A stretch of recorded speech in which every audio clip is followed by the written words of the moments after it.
Hello and welcome to Planet Power Tarot. This is for the sign of Cancer, and this is for August 13th through the 19th.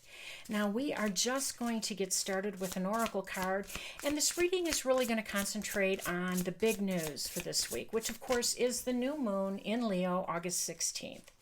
So let's pull a card and see what that means for you, Cancer. Time to do it differently. Go beyond what you have done before. I love this card for you because you know what?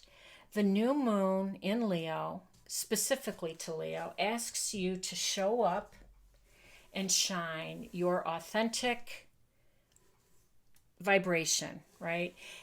To be who you are.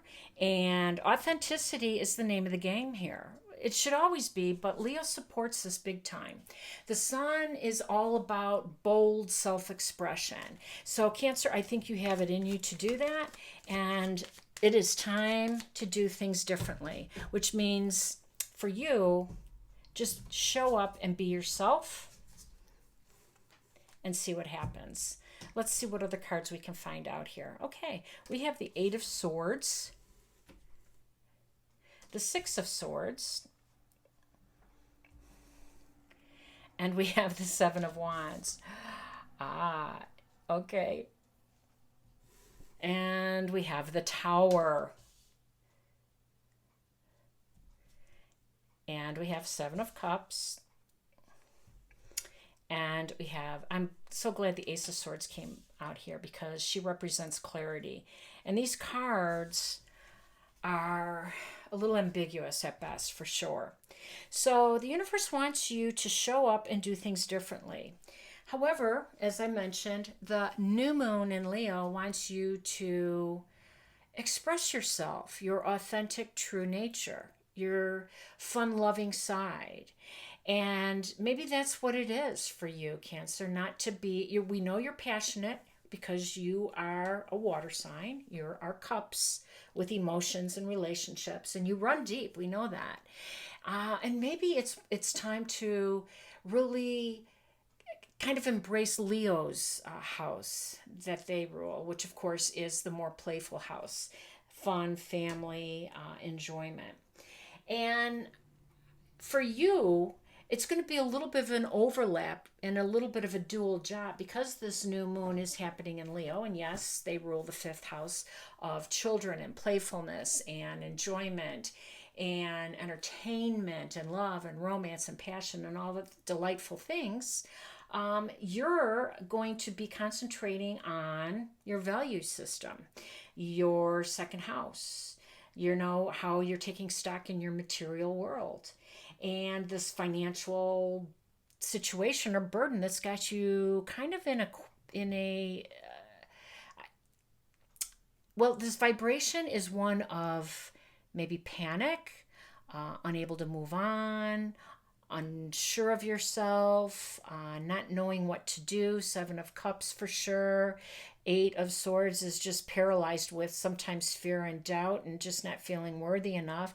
Then you know, Seven of Wands has you in a very protective mode, wanting to kind of, get into a hermit mode a little bit and remove yourself from people and situations.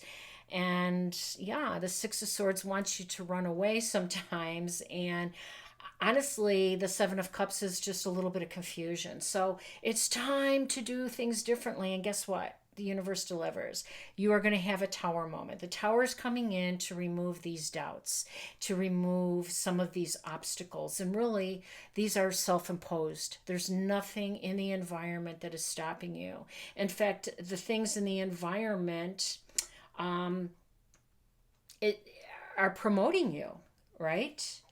You have worked really hard to get to where you're at, and you have a moment of truth coming here with the Ace of Swords. Now, the Ace of Swords brings in clarity. It brings in truth. It brings in information, and it allows you to get in balance, which is what I think you need to do here. And I like the Seven of Wands, actually, and especially since the way it's depicted, because the Seven of Wands got you in this bubble and you're in a yoga position. You're trying to get peace and in balance and centered. And that's a good thing. Take the time out to do that. And when you do, this truth will come in, this clarity will arrive, because there's nothing to be afraid of with the Seven of Cups. Honestly, all of these cups are for you. You're worried that you're going to pick another cup that has you in the situation where you were feeling unsure of yourself and not worthy and just less than who you are, and moving on too quickly maybe from things. So the universe is asking you to do things differently. Don't be afraid of this tower that's coming in to remove some obstacles, because it's going to leave 7 cups for you to choose, and each and every one of these are for you. Otherwise they wouldn't be presented, so don't fear them. And that doesn't mean that the next cup is the best cup that you could possibly get. What it means is this next cup that you choose will lead you to another cup, and then another cup, and another opportunity, until you get to the place where you're feeling whole, where you're feeling centered, and where all of these opportunities will just unfold. Hope it resonated. If it has, please like, share, and subscribe. Wishing you balance, peace, and harmony. Take care now.